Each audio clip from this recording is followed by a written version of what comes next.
बाबा के चश्मे वाले पाखंड के बारे में हम बताते हैं। आइए सबसे पहले बाबा के अलग अलग रंगों के चश्मों की तस्वीरें देखिए और उसके बाद आप समझिए कि किस तरह का माया जाल था। एक तस्वीर में बाबा ने काला चश्मा पहना हुआ है और एक जगह सिंहासन पर विराजमान इस ढोंगी ने नीला चश्मा पहना और तीसरी तस्वीर में बाबा ने भूरे रंग का चश्मा समीर पहना है। जी हाँ, और इस तरह की तमाम तस्वीरें सामने आई हैं। अलग अलग रंगों के चश्मे नजर आते हैं इन तस्वीरों में। ये देखिए नीला रंग का चश्मा बाबा ने पहना हुआ है, तो इसका मतलब कि आज जब प्रवचन होगा और भक्त सामने बैठेंगे तो गंभीर बीमारी से उनको राहत मिल जाएगी। इस तरह के दावे, इस तरह का पाखंड। हरा चश्मा पहना हुआ है तो भूत प्रेत जो उतारने का दावा है वो किया जाता था हरा चश्मा पहनकर। जीवन में शांति लाने का दावा किया जाता था भूरा और काला चश्मा पहनकर। इस तरह का एक पूरा माया जाल रचा हुआ था बाबा ने। नजर का चश्मा आम दिनों में धारण किया जाता था।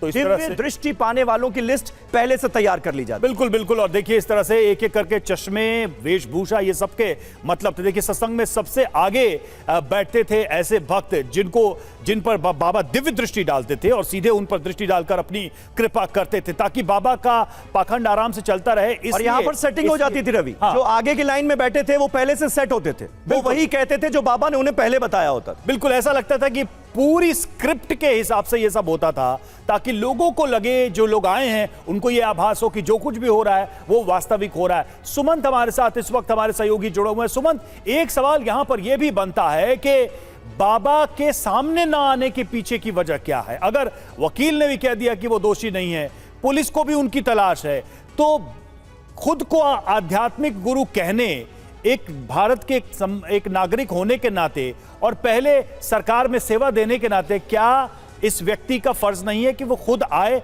और पुलिस को कोऑपरेट करे? भागने के पीछे क्या लॉजिक हो सकता है?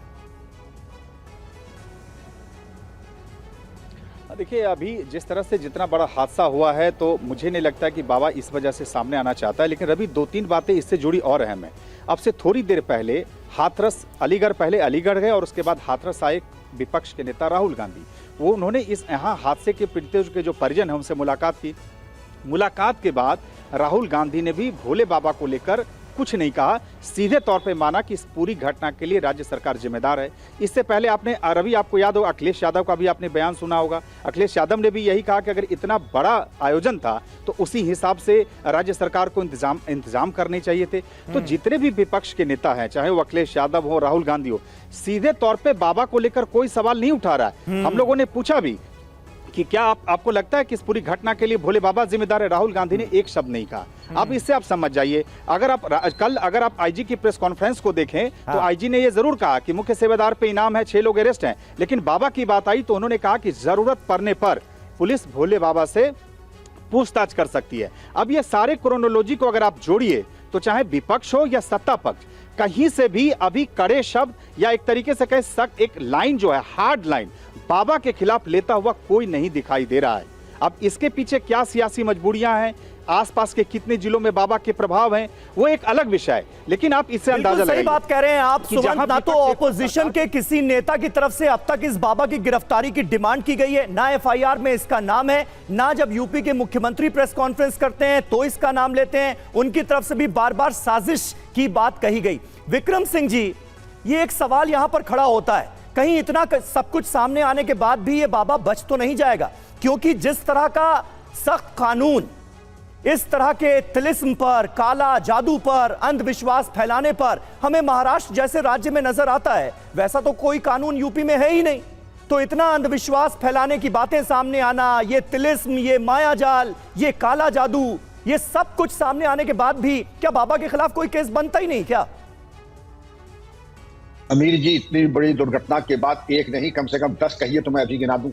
Drug and magic remedies act 1954, ये इस तरीके के शर्तिया लड़का होगा या इस तरीके के सारे रोग खत्म हो जाएंगे, ये सब जो चमत्कारिक तथा कथित चमत्कारिक और भ्रम फैलाने की स्थितियां हैं, सपनों का निर्माण कि जो बाबा को जेल जाना ही चाहिए। लेकिन मैं राजनेताओं को बहुत प्रणाम करता हूं। राजनेता सारी बातें कर लेंगे, जिला प्रशासन का क्या हो, पुलिस का क्या हो, पीएसी का क्या हो, लेकिन ढोंगी बाबा के बारे में एक लफ्ज नहीं निकलेगा, क्योंकि वो राजनीति में है, उनको अपनी राजनीतिक स्वार्थ सिद्ध करनी है। बिल्कुल। और इसके मद्देनजर उसको बिल्कुल वो बाबा की तरफ पहना तो ठीकरा जिला प्रशासन पीएसी की विश्वास को लेकर कानून है तो यूपी में नहीं, और यूपी में जो कानून भारत सरकार का है उसके अंतर्गत और कुछ नहीं, तो जो लोक व्यवस्था भंग हुई तो आप कह रहे हैं कि कई सारे, एक नहीं बल्कि कई सारे मामले बाबा के खिलाफ बनेंगे और इस पर अब आगे एक्शन पुलिस को लेना चाहिए।